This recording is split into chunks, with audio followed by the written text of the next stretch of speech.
थैला बांध देती है। जल्दी से रस्सी फेंको। नेहा रस्सी फेंकती है, जिसके बाद प्रीति रस्सी से थैला बांध देती है। भाभी, आपको और कुछ भी सामान चाहिए तो मुझे बता देना। ठीक है, मुझे एक और चीज की जरूरत है, मैं बाद में आकर ले जाऊंगी। उसके बाद नेहा ड्रेस लेकर अंदर चली जाती है। आखिर ऐसा क्या था जिस वजह से प्रीति अपने मायके वालों को बालकनी से सामान दे रही थी? बोलो, अब इतनी रात को मुझे यहाँ क्यों बुलाया है? क्योंकि मुझे तुम्हारी बहुत याद आ रही थी और मुझे तुम्हें देखना था। अच्छा जी, ज्यादा मक्खन लगाने की जरूरत नहीं है, भले ही तुम कुछ भी कर लो, मैं तो तुमसे नाराज ही हूँ। उसके बाद रोहन कान पकड़कर सॉरी बोलता है। तो अब तुमने मुझे माफ किया? हाँ किया, अब ऐसे ही खड़े रहो यहाँ पर, मैं तो चली सोने। प्रीति अंदर चली जाती है। अरे रुको तो। थोड़ी देर बाद जब प्रीति वापस आती है, अब कब तक ऐसे खड़ी रहोगी? जाओ, तुम भी सो जाओ, सुबह ऑफिस के लिए लेट हो जाओगे नहीं तो। उसके बाद दोनों अपने अपने कमरे में सोने चले जाते हैं। प्रीति और रोहन पिछले 3 साल से रिलेशनशिप में थे। दोनों अक्सर अपनी बालकनी पर आकर एक दूसरे से बात किया करती थी, जिसे देखकर प्रीति की भाभी को उस पर शक होने लगा था। एक शाम प्रीति फिर से रोहन से बालकनी पर बात कर रही थी। तुम तो आज बहुत अच्छी लग रही हो। शुक्रिया। तभी बालकनी पर प्रीति की भाभी नेहा आ जाती है। अरे प्रीति, तुम यहाँ क्या कर रही हो? अपनी भाभी की आवाज सुनकर प्रीति घबरा जाती है और उधर से सामने से रोहन भी डर जाता है। रोहन तो डर की वजह से अपने कान पर उल्टा फोन लगाकर बात करने का नाटक करता है। अरे हाँ भाई बोल, मैं तो घर पर ही था। और क्या चल रहा है? तब नेहा अपनी बालकनी से चिल्लाकर रोहन को कहती है, अरे रोहन, तुमने अपना फोन उल्टा पकड़ा है, स्क्रीन हमें दिख रही है और पता चल रहा है कि कोई कॉल नहीं आया। ये बात सुनकर रोहन शर्मिंदा हो जाता है और शर्माते हुए कहता है, हाँ भाभी, क्या है ना, कॉल कट गया होगा। आपके आने से पहले मैं फोन पर ही बात कर रहा था। इतना कहकर रोहन दुम दबाकर अंदर अपने कमरे में चला जाता है, जिसे देखकर प्रीति अपने मन में सोचती है, कैसा लड़का है, ठीक से एक्टिंग करनी भी नहीं आती, इसकी वजह से अभी फंस जाती मैं। तभी नेहा प्रीति से कहती है, और प्रीति, तुम क्या कर रही हो? पढ़ रही थी?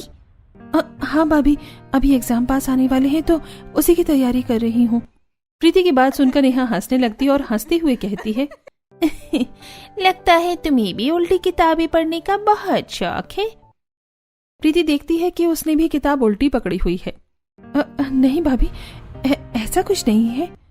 इतना कहकर प्रीति घर के अंदर भाग जाती है। इस तरह दिन गुजर रहे थे। एक दिन नेहा अपना सिर पकड़कर बैठी हुई थी। तब वहां प्रीति आती है और उससे पूछती है, क्या बात है भाभी, आप इस तरह परेशान होकर यहाँ पर सोफे पर क्यों बैठी हैं? बस क्या बताऊं, मेरे सिर में बहुत ज्यादा दर्द हो रहा है, मेरा काम करने का बिल्कुल भी मन नहीं कर रहा, मुझे थोड़ा रेस्ट चाहिए और इतना काम पेंडिंग है, समझ नहीं आ रहा सब कैसे होगा। अरे भाभी, मेरे होते हुए आपको इन सब चीजों की टेंशन लेने की कब से जरूरत पड़ गई? हाँ प्रीति, लेकिन मैं तुम्हें भी परेशान नहीं करना चाहती। लेकिन भाभी, आखिर इसमें परेशानी की कौन सी बात है? आप पूरे दिन हमारे लिए इतना कुछ करते हैं, तो क्या मैं आपकी मदद के लिए इतना भी नहीं कर सकती? अब आप यहाँ पर आराम से बैठिए, आपको कोई भी काम नहीं करना, मैं अभी जाकर सारा काम खत्म कर देती हूँ। वहीं प्रीति दूसरी तरफ घर का सारा काम खत्म करती है। वहीं दूसरी तरफ नेहा खुश होते हुए खुद से कहती है, यही फायदा होता है एक प्यारी और भोली ननंद होने का, कभी भी उल्लू बनाकर कोई भी काम करवा सकते हैं। अब मैं आराम से बैठकर यहाँ पर फोन देखूंगी और मेरा काम अपने आप हो जाएगा। इस तरह कई बार नेहा प्रीति को उल्लू बनाकर उससे घर का काम करवा लेती थी। एक दिन नेहा प्रीति से इस बारे में बात भी करती है। प्रीति अपने कमरे में तैयार हो रही थी, तब उसके कमरे में नेहा आती है। अच्छा प्रीति, मुझे तुमसे कुछ पूछना था। हाँ भाभी, बताइए क्या बात है? बस मैं यही पूछना चाह रही थी, क्या तुम्हारी जिंदगी में कोई लड़का है? नहीं भाभी, ऐसा तो कुछ भी नहीं है। आपको ऐसा क्यों लग रहा है? कुछ नहीं, बस अब यूँ है ना कि तुम्हारी शादी के बारे में तो बातचीत चलेगी, बस इसीलिए तुमसे पूछ रही थी कि क्या कोई लड़का तुम्हें पसंद है या तुम्हारी जिंदगी में कोई लड़का है? नहीं भाभी, ऐसा कुछ भी नहीं है, मैं चलती हूँ। प्रीति अपना बैग लेकर वहाँ से चली जाती है। अच्छा, तुम ऐसे नहीं बताओगी ना? कोई बात नहीं, सच तो मैं सबके सामने लाकर ही रहूंगी। उसके बाद दिन गुजर रही थी।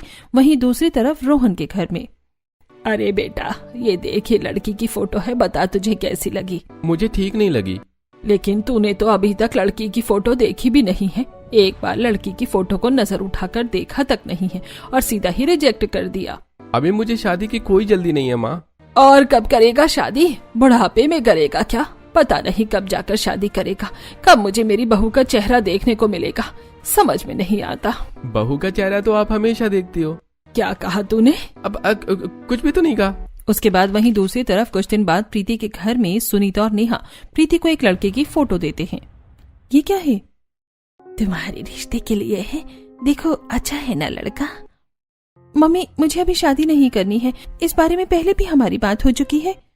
लेकिन तुम्हारे कहने से क्या होगा, अब तो हमने बात आगे बढ़ा ही ली है और तुम्हें शादी क्यों नहीं करनी है? बस मुझे नहीं करनी। ऐसे कैसे नहीं करनी है, अब तो हमने बात आगे भी बढ़ा दी है। हाँ बिल्कुल प्रीति, अब तो बात आगे बढ़ चुकी है और लड़के वाले तुम्हें इसी संडे को देखने आ रहे हैं।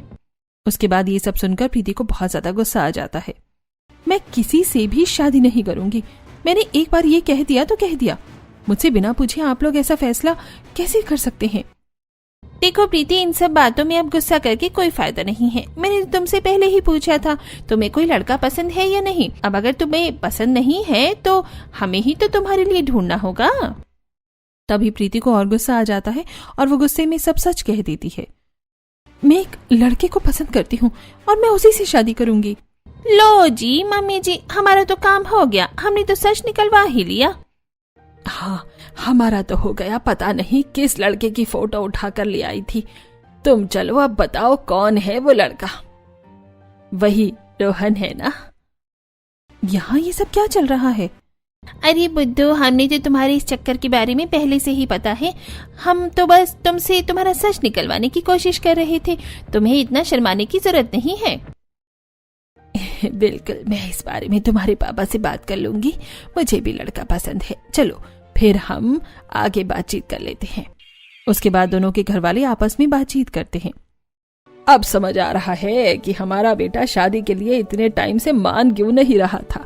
अरे अगर ऐसी ही बात थी तो हमें पहले ही बता देता। हमें भी इसकी भाभी की वजह से ही पता चला, वरना ये भी हमें कहाँ बताने वाली थी। अरे तो ठीक है, फिर हम अच्छा सा शुभ मुहूर्त देखकर दोनों की जल्दी से शादी करवा देते हैं। हाँ बिल्कुल, पास में ससुराल और मायका होने का फायदा है कि बिटिया शादी के बाद ज्यादा दूर नहीं जाएगी और किसी चीज में परेशानी भी नहीं होगी। पास में रिश्ता मिलने से सभी बहुत खुश थे और उसके बाद सभी शादी की तारीख भी पक्की कर लेते हैं और अब दोनों घरों में धूमधाम से शादी की तैयारियां चल रही थी। हल्दी और मेहंदी की रस्म दोनों की साथ में ही होती है। भैया भाभी, आप दोनों का सही है, एक कदम उधर रखो तो ससुराल, एक कदम इधर रखो तो मायका। अब देखो, इसीलिए आप दोनों की सारी रस्में एक साथ हो रही हैं। अगर आसपास ससुराल और मायका नहीं भी होता तब भी लड़का लड़की आजकल सारी रस्में एक साथ ही करते हैं, ये तो आजकल का ट्रेंड है। उसके बाद लड़का लड़की को मेहंदी लगाई जाती है और वहाँ पर सभी औरतें गीत गा रही थी और साथ में ढोलक भी बजा रही थी। ढोलक की धुन पर सभी डांस कर रही थी। इस तरह सभी खुशी में खुश हो रहे थे और मस्ती में झूम रहे थे। उसके बाद शाम को दुल्हा दुल्हन को मेहंदी लगाई जाती है। मेहंदी की भी रस्म अच्छे से होने के बाद दोनों की शादी हो जाती है। 7 फेरों के साथ और पूरी रस्मों रिवाजों के साथ दोनों की शादी पूरी होती है और उसके बाद प्रीति अपने ससुराल जाती है, जहाँ पर बड़े धूमधाम से उसका स्वागत किया जाता है। बेटा, तुम अपने दाहिने पैर से कलश गिराकर घर में प्रवेश करो। उसके बाद रात को अब तो हमें हर बार एक दूसरे को देखने के लिए बार बार बालकनी पर ही जाना होगा। क्या हुआ अगर आपको देखने के लिए बालकनी पर नहीं जाऊंगी तो? अपने घर वालों से बात करने के लिए तो बालकनी पर जाना ही होगा। इस तरह दोनों बात करते हुए सो जाते हैं और अगले दिन प्रीति की पहली रसोई थी और इसीलिए वो पहली रसोई में सबके लिए खाने में हलवा पूरी बनाती है। प्रीति चूल्हे पर आटे का हलवा बना रही थी और उसे अच्छे से मिक्स कर रही थी। इसके अंदर एक भी काट नहीं आनी चाहिए। हलवा बनाने में अभी मैं उतनी एक्सपर्ट नहीं हूँ, इसलिए हलवा बनाते हुए तो मुझे बड़ी टेंशन होती है, इसीलिए मैं हलवे को 1 सेकंड के लिए भी नहीं छोड़ूंगी। वो लगातार हलवे को मिक्स कर ही रही थी ताकि उसमें एक भी गांठ ना आ सके। हलवा तैयार होने के बाद प्रीति ने दूसरे चूल्हे पर सब्जी बनाने के लिए रख दी और वो आटा गूंथ रही थी। पूरी बनाने के लिए तो आटा भी टाइट होना चाहिए, तभी अच्छी अच्छी बढ़िया पूरी बनेंगी। आटा तैयार होने के बाद प्रीति चूल्हे पर एक कढ़ाई में अच्छा खासा तेल डाल लेती है और उसे गर्म करती है और उसके बाद पूरियां मिलाकर वो उसमें डालती है और गर्मा गर्म पूरी बनाती है।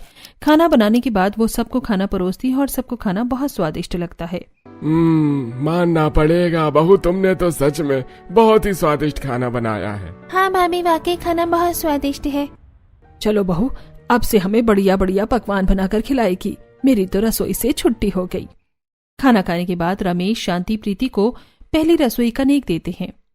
नहीं मम्मी जी, पापा जी, इसकी क्या जरूरत है? अरे बेटा, जरूरत क्यों नहीं होनी थी, ये तो नेक होता है, इसे इनकार नहीं करते। इस तरह प्रीति की पहली रसोई की रस्म हो जाती है। शाम को प्रीति बालकनी पर खड़ी होकर अपनी भाभी से बात कर रही थी, जो कि अपने घर की बालकनी पर थी। और बताओ प्रीति, तुम्हारे ससुराल में सब कैसा है? बढ़िया तो है ना? हाँ भाभी, बिल्कुल सब बहुत अच्छा है और यहाँ पर सब लोग भी बहुत अच्छे हैं। मुझे तो मेरा ड्रीम ससुराल मिल गया है। मैं तो सच में बहुत खुश हूँ। अगर तुम खुश हो तो हमें भी खुश कर देना। क्या मतलब भाभी? मैं कुछ समझी नहीं। मेरा मतलब है कि अगर तुम खुश हो तो हम भी बहुत खुश हैं। ओह अच्छा, आप समझी। अच्छा ठीक है भाभी, अब मैं चलती हूँ, मुझे शाम का खाना बनाना है। शाम के खाने के लिए तुम क्या बना रही हो? शाम के खाने के लिए तो मुझे शाही पनीर और दाल मखनी बनानी है। अच्छा ठीक है, तुम जाकर बना लो, फिर तुम्हें वरना बनाने में कुछ ज्यादा टाइम लगेगा। दोनों एक